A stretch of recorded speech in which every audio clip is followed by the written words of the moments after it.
Good morning, friends, and welcome to Sunday school this morning. Do you see where we are? Let's look over here.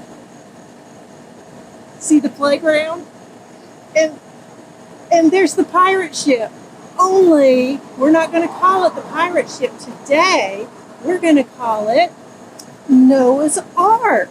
And I'm going to teach you a song. Some of you may actually know it, but I'm going to teach you a song about Noah's Ark. And I've got some children that are singing it so I can show you the motions. Are you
Noah's Ark, like I said, and we're going to do it for 4 weeks.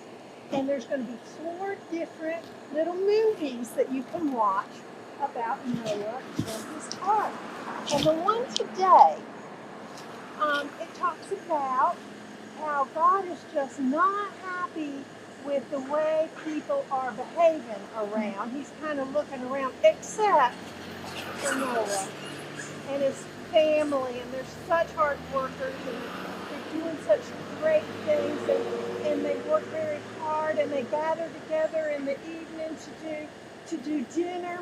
Well, one day after dinner, when Noah was very tired and his sons were very tired, Noah went out in the night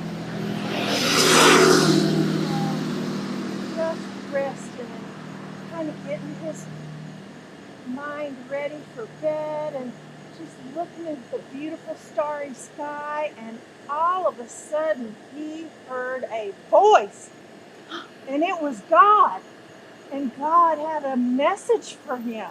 Wait, Ms Carolyn, I know how he feels, I think. Really? Yeah, a little bit. See, I used to have my name called like that, but it wasn't God. See, when I was in elementary school, my mom was a teacher, And so after school was over, she would be working in her classroom, and my brother and sister and I would explore the school. We would travel through all the hallways, peek in classrooms. Sometimes we even got to play on the playground. But every now and then, when my mom was ready to go, we would hear on the intercom, "Cease, children. Rachel, Eliza, and Jackson, your mother is looking for you." And it would always scare us just a little bit. It was like it came out of nowhere from the speakers. Now, I knew exactly what to do. I knew that meant I better hightail it to my mom's classroom before she left me there at school. Just kidding. She wouldn't leave me, but she would tell me she was going to. But now, Ms. Carolyn, what did Noah do? Well, I don't know. If you heard a voice like that and you didn't know who it was, like Rachel, and you didn't have any idea what you were supposed to do, what'd you do? I wonder what Noah's going to do. I think we'll find out. Now don't forget to look below this video and you'll see the link for the Noah's Ark movie, part 1. And don't forget there might be some ads in there and you just skip through them. And next week we'll do part 2. So you'll see Noah part 1. And also down there, look and see if you find some links where you can pull up some worksheets or coloring sheets and print them out to work on and remind you of our story this week. Now, you can tell where we are. What do you see behind you? Is it our church? Is it our steeple? You see it? Now, does that remind you of a song? It reminds me of a song and a finger play. Let's see if you remember this part. Here's the church. Here's the steeple, like our big steeple. Open the door and see all the people. Close the door and let them pray. Open the door and they all walk away. Now, do you remember our song? It goes like this. The church is not a building. The church is not a steeple. The church is not a resting place. The church is the people. I am the church. You are the church. We are the church. Together